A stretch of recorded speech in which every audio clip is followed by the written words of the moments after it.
Chromatic passages 3. When we're playing chromatic passages, we're moving through half steps, or the smallest distance between two notes. As trombone players, we're so lucky because we just get to move between all of our positions. We have a few things we have to be careful of. When we're moving the slide, we want to make sure that we're moving very carefully and very precisely between each position. Make sure you lead with the wrist and let the elbow follow as you go. We want to make sure that we're using our wrist to get between these small position adjustments. And as we get into longer passages, our elbow might get involved just a little bit, but we really want to keep the majority of the movement right here. Let's look at number 1. For number 1, we're going back and forth between G flat and F. So we know from previous exercises and previous videos that we could easily play that F in 6th position.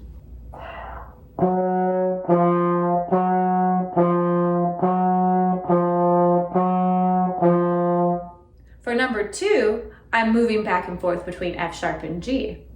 So I'm starting in 5th position again, but this time I'm moving up a half step to 4th position G instead of down a half step. So the same wrist movement, the same slide movement will apply, just in a different direction.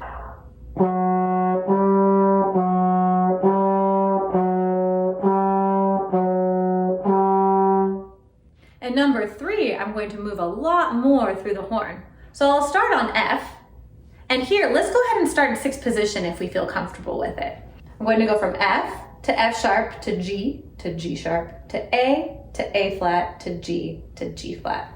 Notice how my slide moves. I start in 6th position, and as I go up each half step, I'm just moving in one position. As we go higher, we make the trombone a little bit shorter, and as we go lower and add flats, we add one position. So if you look at measure 2 of exercise 3, we're starting on A, then we go to A flat, to G, and to G flat. So we're just moving position by position through the trombone.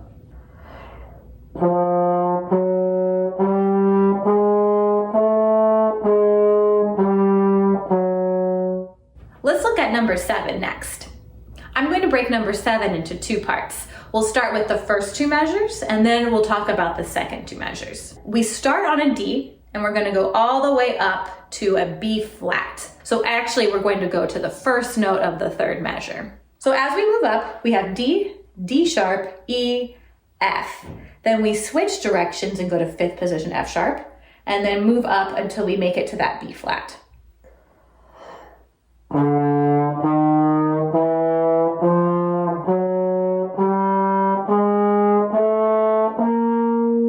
Now let's look at the second half, starting on B flat in the 3rd measure. We start on B flat and we start moving out the positions. We have B flat, A flat, G, G flat. Now I want to pause here on the G flat and talk about what we should do for the F. So we've talked about alternate positions a lot. So if I'm in G flat and then my next note is F, I might initially want to go to F in 6th position. But remember, we want to think about what comes before the note in question and what comes after it. So what comes after the F? It's an E natural, which is in 2nd. So I want to go ahead and make that F go to 1st position so that I'm ready to go for the E flat, and then the D after that.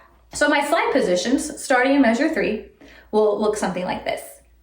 B flat, A flat, G, G flat, F, E flat, and D.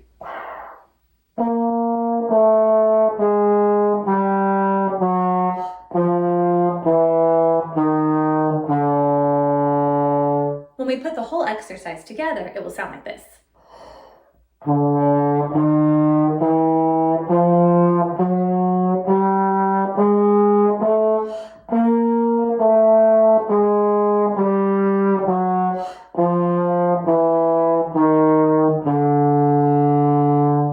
Number 8 is the same thing as number 7, but we're starting on high B flat and working down to D and then coming back up.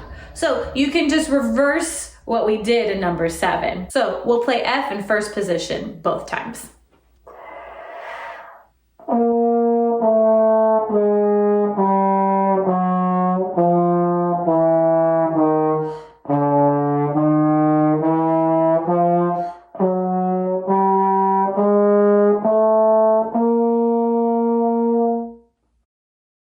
You can always return to this video by scanning the QR code in your band code binder or by searching for the QR code number in YouTube.